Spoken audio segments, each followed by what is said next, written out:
areas except for the same disaster preparedness for the same reason that we don't have the CLUP.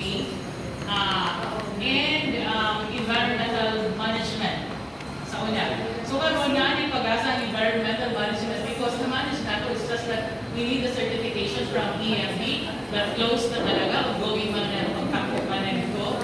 Ikaduha is acknowledgement lang sa letter. Ipa-acknowledge lang na nagsakit ka. Kaso nakutan, wala pa ganina. Mere acknowledgement less, di ba? Is already an equivalent and approved. And then at one gagmay, the lesson learned that we know, everybody, kanilang if ever man mag-ibabalyo tag executive order, pati gumay, ayaw ka namin. Na-shock ko, ngayon nga executive order ko expanded, nakalimutan ng core. So, that's one shocking thing to me. Kaya even though, nakumpleto na. Siguro it's my fault, gihapon kaya wala dyan ko nagbasa thoroughly. But then again, okay lang. Okay, pwede man ma-rectify. Gamay man lang na tayo. Anyways, ba't lang siguro ang mga major, no? Ma'am Joy and Ma'am Leslie. Yes. And that is soon. That is CUP. Okay. So ang ako karoon, Attorney John and everyone,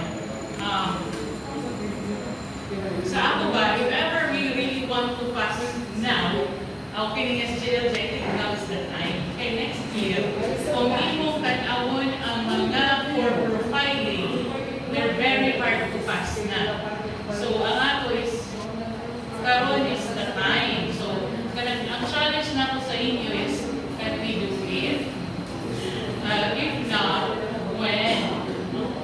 So, anyways, di naman mawala ang DILG. Kung nahin subject next year, na may LG yung upod niya, mupuli na ako. Ang kamo naman kung muli pa. So, ang ako ara is, manikamot, kung dili na ito makuha karon, the drive to serve is still there. Whether as JLG award or not, continue the performance and the change that we have started. So, ang ako ra is, closing naman ko, no? Para ko niyan, diretso na. Closing na naman niya is the coordination. Okay. So, kanila ako, to close the activity, no, hindi pa yung magtatapos because whether mo masakta or not, we still have to mga document nakay for submission. Kung naipangayon sa inyo sa Jean, especially for those na for rectification, palihog ihatag ang Jean. Jean will now be the focal person for collecting all those mentioned lacking for improvement. So palihog kayo ninyo sigay si Jean because namin timeline nag-ihatag kay next week, we will be starting with the SGLGB. Imagine, kanang barangay, inunahan na mo pamilang ni Jean. So, kanang barangay, tuyong si mag-SGLGB because the deadline for that is June 30. Gani, if ever building, okay, rani mo, kuhaan na mo si Joy Braga. Okay ba?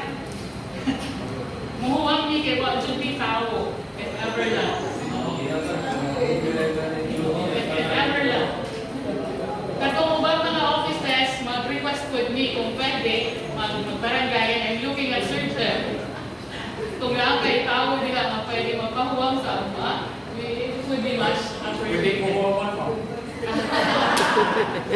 Kung lang kay ani ang pasensya for all those, mas daghanan sa barangay. Anyways, ending, daghang salamat to each and everyone sa inyo. Grabe doon rin ako kasalamat from Ma'am Tata, to Kap Neo, nag-iubo niya. To Attorney John, grabe na lang yung support without you, na nag-a-act as the cohesive person nga maging kwadyo na solid. Thank you very much. Bisag wala si Mayor, we can do it because of you. And Ma'am Kiss, yes. Kaning mga nakaimot ka, gagmay lang sila, pero sila ang kinahusgan. Promise, I, Prince, Joy Braga, Mark,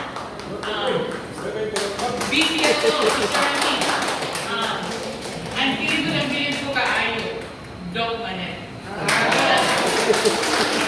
Kaya almost everyone, ang niratrabaho ang atong mga staff, but Doc Manet is the one working. Yes. So, grabe siya. And the rest. So, gaghang salamat, Sir Jeff, and the rest nga, wala na lang na akong ma-mention, Ana, Ma'am Jane, Bisag wala dire si Ma'am Ma'am Linlin, nakatabang ka kung wala ka ng QRT, wala dyan gihapon. So, kapliyo po. So, salamat